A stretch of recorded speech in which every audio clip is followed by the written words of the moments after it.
আসিয়া তথায়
মনে মনে ভাবছে তাই তো রাধাকুণ্ডের তীরে এসে মনে মনে ভাবছে তাই তো এখন আমি কি করি যদি এই মালার কাছে আমি সুবলের গলায় পড়াই তাহলে এই মালা তো আর গোবিন্দ সেবায় লাগবে না আর যদি গোবিন্দের গলায় পড়াই তাহলে তো সুবলকে অপমান করা হবে এইসব কথা ভাবতে ভাবতে ঠিক এমন সময় বৃন্দা সুবলকে ইঙ্গিত করে কাছে ডেকে নিয়ে সুবলেরি সমর্পিল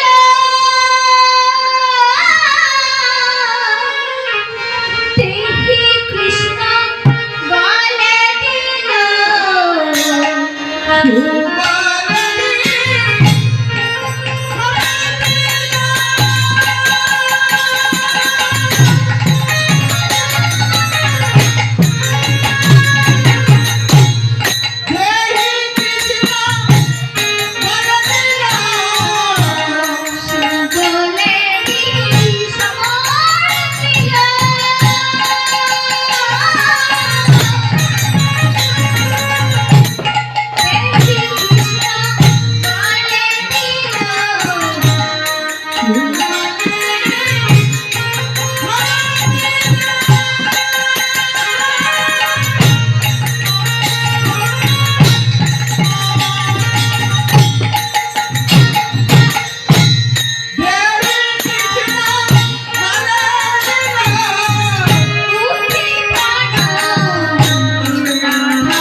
নমস্কার। উপস্থিত কৃষ্ণ ভক্ত মণ্ডলীরা, আমার বাবা কাকারা এবং মা কাকিমারা এবং আমার সমবয়সের ছোট ছোট দাদা বৌদিরা, ছোট ছোট ভাই বোনেরা, এই পাঁচুড়া নষ্টপাড়া বারোয়ারি আজ থেকে 100 থেকে 200 বছর আগে সেই থেকে গান হয়ে আসছে, এবং তার ব্যতিক্রম হয়নি।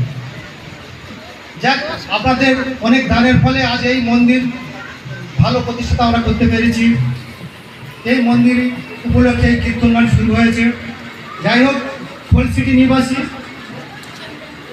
চন্দ্রালী মণ্ডলের কণ্ঠে সন্তুষ্ট হইয়া আমাদের পাঁচুড়া নষ্টপাড়া কমিটি টাকার মালা উদ্বোধন করছে, শাড়ি পুরস্কৃত করবে। এটাই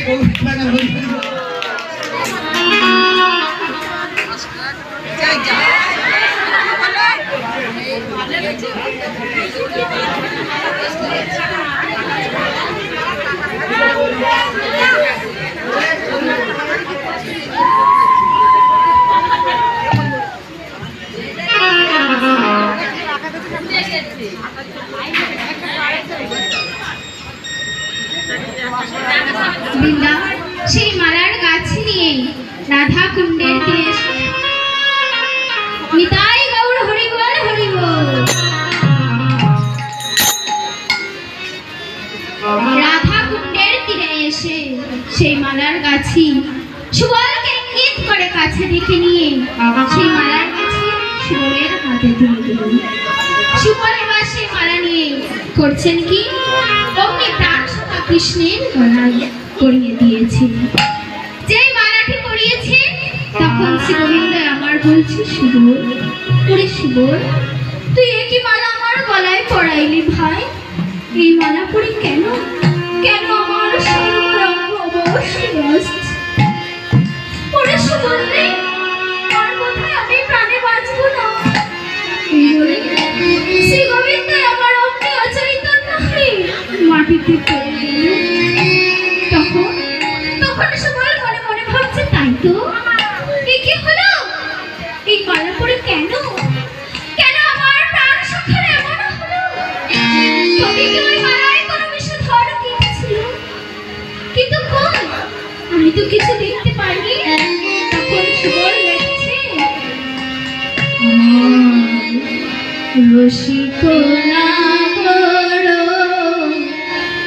বিরহে কাতর পড়িল ধরণীতলে।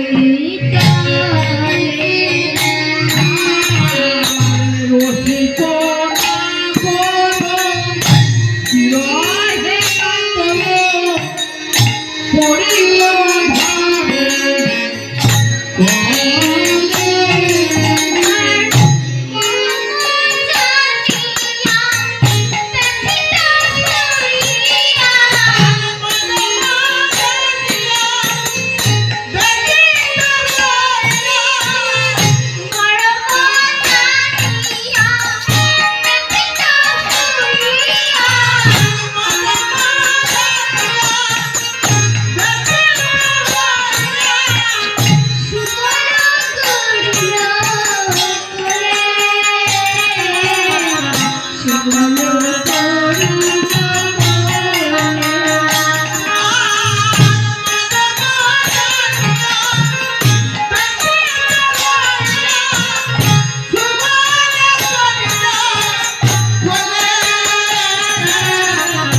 You're